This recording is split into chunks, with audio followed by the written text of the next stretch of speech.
Why reacting to nonfiction?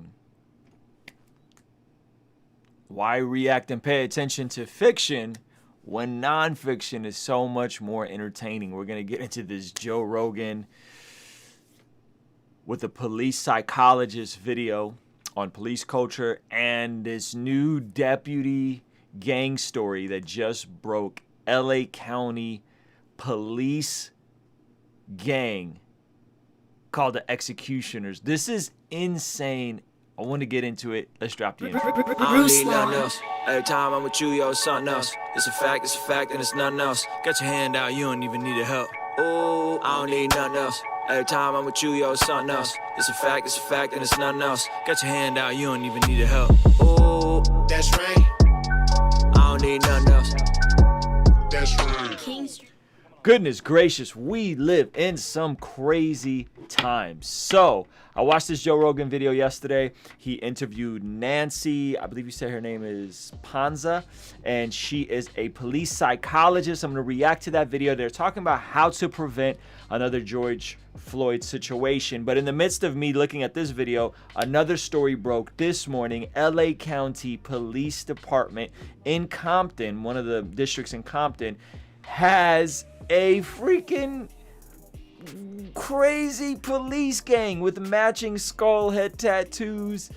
This stuff is wild. This is more wild than any movie I've ever seen. And so I want to get into this idea of police culture. This would be a two-part video. I'm going to make this video right now, and then I'll probably come back a little later, do a video on my thoughts of defunding the police, also based on this police psychologist and Joe Rogan talking about the idea of defunding the police. What does that look like, so on and so forth. Anyway, yo, if you're watching this live, let me know where you're watching this from. That always helps. Give this video a thumbs up. That always helps. Subscribe, turn notifications on. I go live when I do these, so if you don't want to miss them, turn notifications on. You can hop on, you know, listen, chat with me live. Anyway, shout out to all the people who are now listening to us on Anchor Podcast. I'm scaling these over to Anchor. Super pumped about that. Long overdue. Some of you guys drive, want the audio version. Those are there now. So as soon as I finish it, boom, we upload it to Anchor. So shout out to everybody there. Again, watching this live, let me know where you're watching this from. And we're going to get into this clip, okay? You guys ready? Here we go. Joe Rogan, Nancy Panza, and she is talking about police culture and really how to prevent these things from happening. So let me pull up the very first clip. This is Joe Rogan asking her, how do we prevent another George Floyd? How do we stop what happened in Minneapolis? How do we stop that from happening, or at least mitigate it? So, I mean, again, I see everything through my lens as a psychologist, as a police psychologist. So I'm sure there are things beyond my realm that also answer this question. But for me, the things that I think we could be doing different that would really make a difference are the regular annual mental wellness checks. Okay, so she's a psychologist. She says, listen, police get a psych eval before they get hired. That's the last part of the whole process, right? Before they get hired. Then she says the solution she sees is regular psychological tests, not just when, you know, a deadly situation happens, not when they've witnessed something traumatic, but regularly checking in with them, right? And I think that's a great point that she makes. And she goes on and on about regular checks with police. I think she's super spot on. Now check this out. This is really interesting. This part right here, I think is very, very telling. Watch this part. Had someone say, how do we screen out the cops who kill? And I said, how do we screen out the cops who kill? We can't. And that was not a good answer. That we can't. We can't, because we have to, what we're doing here is predicting the future, right? We're saying, how do we know who is going to be that person who does that later? Predicting the future is incredibly hard. Figuring out who may be, subtly racist or biased is also incredibly hard. So that said, we do a whole lot of things. We've got our psychological tests that we give. We ask a lot of crafty questions, and we dig as deep as we can to try to, again, weed out anyone who we think could potentially become that person down the road who could be a cop who kills or who, is racist and biased and is treating people improperly. So, that's one big thing that we want to be very cautious and make sure we're doing a good job of screening up front. But I would say, and there's so much more to say about the tests and the screening, but gets really... So she you guys should go watch this whole interview. Go to this camera angle. You guys should watch this whole interview. Basically what she says is, listen, we do a good amount of screening. She says by the time someone gets to me for their final psych screening, they've kind of gone through a year of vetting process, so on and so forth. Really interesting stuff, right? But she basically says, listen, it's very difficult to predict psychologically what type of police officers are maybe covertly racist, covertly going to show signs that they're going to misbehave somewhere down the line. And watch where this goes. This goes into a really interesting, bizarre place. I did not expect it to go here, okay? I'm just going to tell you guys right now. So watch where this thing goes. Nerdy and detailed. I would say that the officers who end up having the most problems are the ones who, once they get on, are in a department where that is the culture. Woo! She said the officers who have the most problems are that once they get on, are in a department where that is the culture. That, remember, she's a psychologist. Psychologists are what? They're about the brain. They're about how your brain is functioning. And she watch this whole video. This is a very pro-police video, in my opinion, right? By a police psychologist who's caring for police. And she talks about the psychology of being a police and how when you are on the job and you're a cop, your adrenaline is pumped up and you are super duper alert. And then when you go home, you go way down because now you're in this heightened state of arousal. You go super down and you feel more depressed and like the family tension a lot of these police face. And it's a tough job. But what she mentions here is the culture. Right? The culture. We're not talking just in your head, somebody is racist or whatever in their head. She is talking about culture. Okay, let me read to you guys the definition of culture to all my folks who say there's no such thing as, no such thing as racism in police departments. Check this out. Culture. The arts and other manifestations of human intellectual achievement regarded collectively. Collectively is the key word. The customs, arts, social institutions, and achievements of a particular nation, people, or other social group. Right? Social institutions. Interesting. Let's keep watching. But I would say, and there's so much more to say about the tests and the screening, but gets really nerdy and detailed. I would say that the officers who end up having the most problems are the ones who, once they get on, are in a department where that is the culture. Mm-hmm. That is that those types of behaviors are acceptable. So as a young officer, they learned that. Have you ever seen the documentary, The 7-5? I have not. It's a great documentary about Michael Dowd, who was... So he talks about 7-5 documentary about a police officer that got real wild. And he talks about, in this documentary, the 7-5, how he became corrupted by being in a department that was a corrupt department, right? And so again, people who are like, no, there's no such thing as institutional racism, right? Depending on how you define institutions, I don't think that like everything about our system is corrupt and we need to destroy our entire system. I did a video yesterday about how capitalism is the best solution, and it's not capitalism's fault. It's that what happens is there are certain systems or certain cultures or certain institutions where they're easily corruptible. They become a safe haven for people with maybe, type personalities that can corrupt them, right? And this is what she's reaffirming here. She's saying, listen, the culture is what happens. And Joe Rogan goes on to tell this story about this 7-5 police department. Now let's come back to the psychologist and check out what she says here. Report to Congress that was put out by the COPS, which is Community-Oriented Policing Services. So they sent this 60-page. Hold on, I'm gonna come back to that. Let me find this part real quick, guys.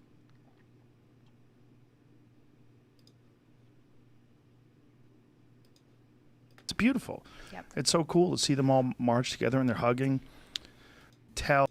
Right. Just showing the images from the time and telling the stories. It's the culture of each individual department is different. and some are The culture of each individual department is different. I great. agree. There's a great video of Flint, Michigan, where these police officers, after the George Floyd death, they show up for these protests and tell these people protesting, "We're going to march with you." Like, we're Different culture, right? Different culture. Those police go and march with them, right? Different police we're culture. part of this community too. Like, we're your friends. Like, we are police officers, but we are not the person who did that thing, and we wouldn't do that thing. And we want to show you that we support you and that we're here to help. That's what really we want. And it's beautiful. Yep. It's so cool to see them all march together and they're hugging. That's what we want, right? That is. But and I think that one of the biggest things when we, how do we prevent these issues is we need to look at the individual officer level. But We need I to think And by the way, the individual officer level, this is a lot of times when you goofy, just weirdos say, "Oh, it's just a few apples. It's just a few bad apples." The metaphor itself is flawed.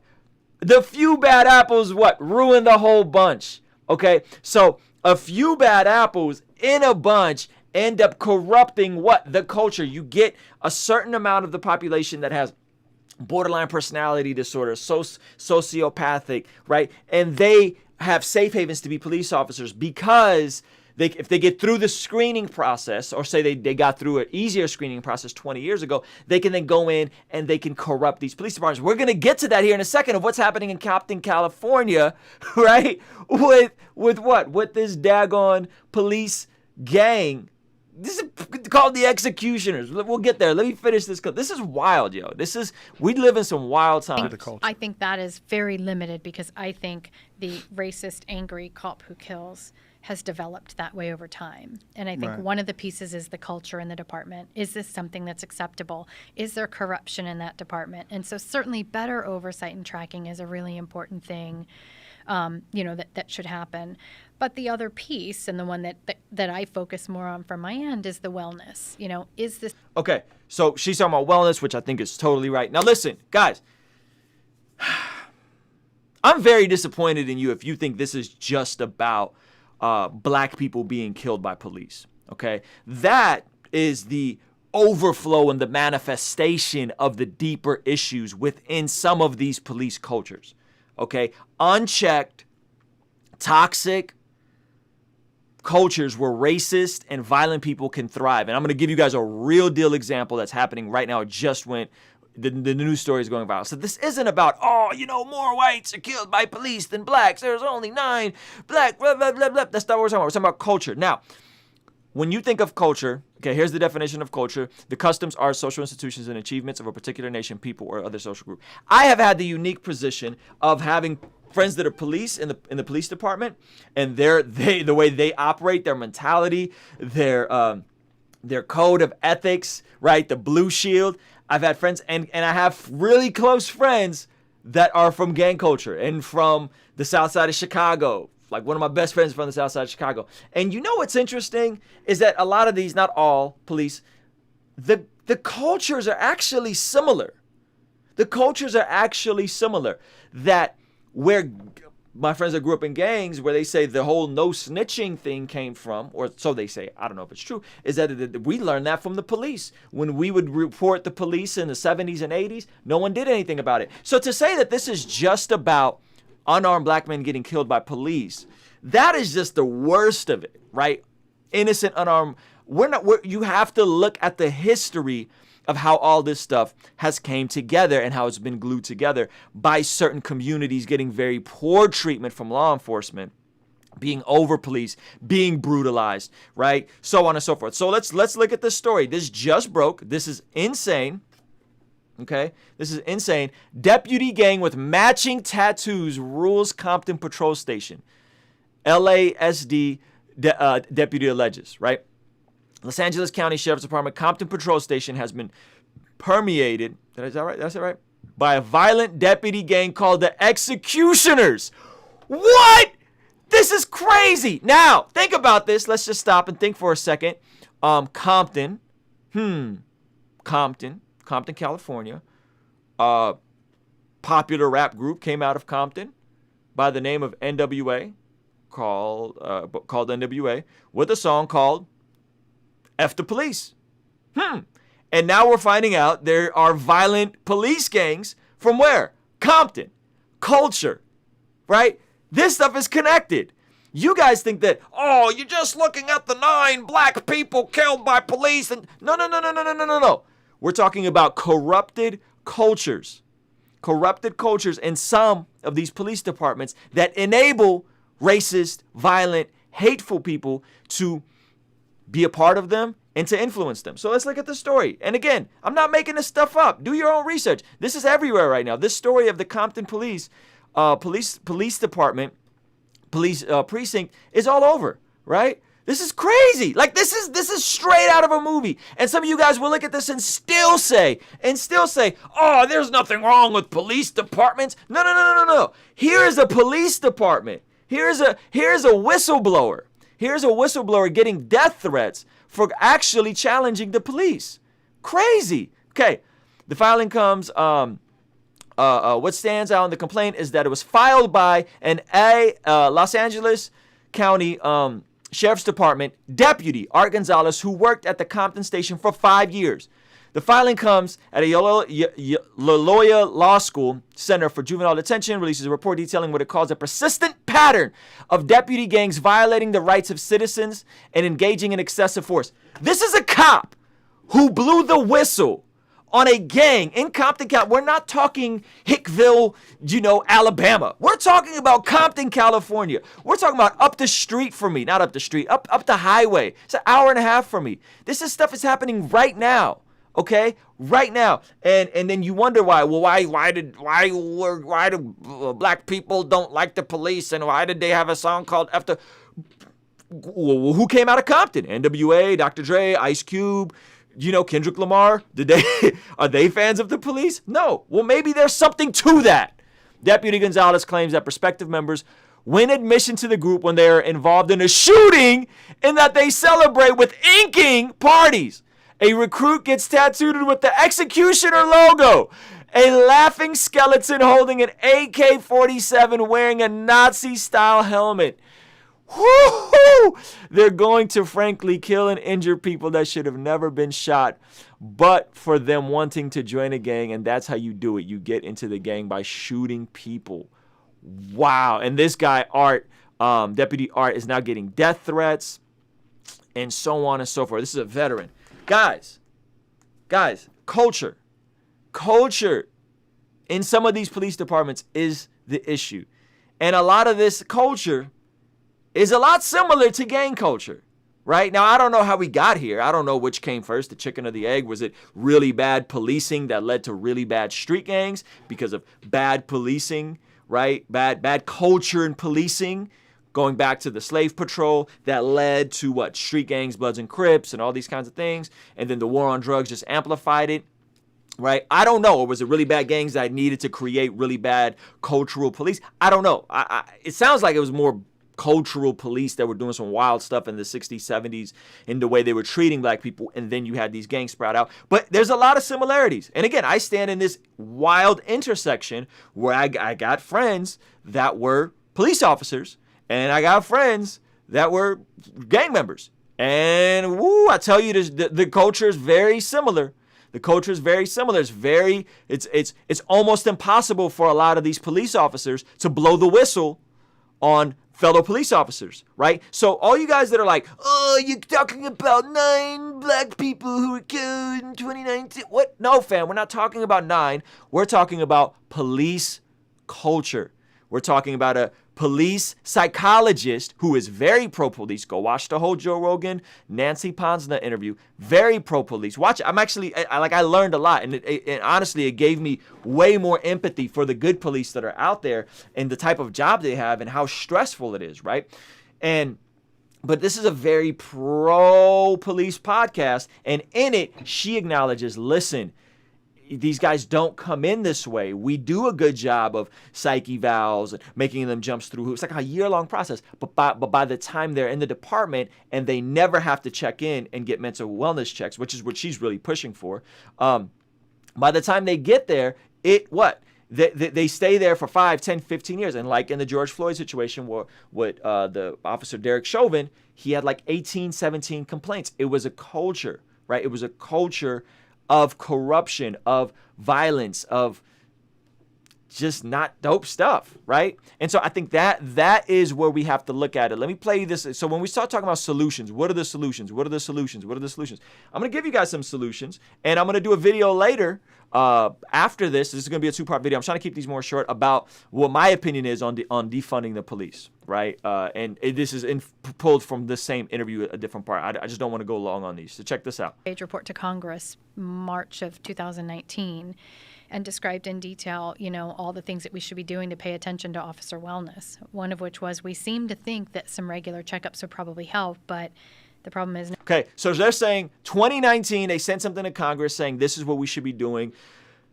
Officer wellness is one of them, regular checkups, right? Good stuff. Now check this out. No one's doing them, and we have literally zero research on, what are they helpful? Can they prevent this? And I believe they are. So my next big thing is to go and explore and do that research so that we can show, hey, this does help. We can, if we're touching base and we're getting people in, then we can catch the problems as they develop and before they become a major problem where someone's interacting with the community and they go awry and do something awful. Let's take care of them along the way and catch the problems before they before they become behaviors that are problematic. So she talks about the behaviors before they're problematic. Another clip, she's talking about community policing, right? She references an interview that Joe Rogan did with Jocko, who is, I believe, a Navy SEAL. And they talk about, hey, like when we're overseas and we're in these hostile areas, which now we're here now, right? There's a lot of hostile areas towards police officers. He said, we don't just pull up in tanks as American soldiers. We go in, we pull up, we get out, we talk, we build rapport, we have relationships, right? Community policing, it's different, it's a different approach. And so I think this is very fascinating. I think this LA gang thing is crazy. The executioners, matching tattoos, Nazi logos, AK, like what, fam? This is crazy. And this stuff is all happening and people are trying to blow the whistle on it and they're getting death threats. And some of you guys are still saying here and saying there's no problem with police. They're all good guys and it's just a few bad apples, ignoring that there's a cultural issue with how a lot of these police departments thrive. And this isn't in some hick town in the middle of nowhere with a 10-person department. This is LA Sheriff's Department in Compton, right? In Compton. Like we all know where Compton is. We all know what Compton is, right? So goodness gracious, man. Stop comparing this. And shout out to Ahmed. He said, that's what's scary, like what happened in Buffalo, 50 cops resigning in support of a cop who pushed an old man. That's gang culture. That is gang culture. When you got, one dude pushing down a 70-something-year-old man, that man cracks a skull, is in the hospital for a week, that cop gets dealt with, and then the entire force quits, or those 50 cops quit. That's some toxic culture. That is some toxic police culture. I don't know what y'all think, man. This is wild. This is wild. The execution, LA police gang executioners. Wow. 2020 is getting crazier and crazier and crazier.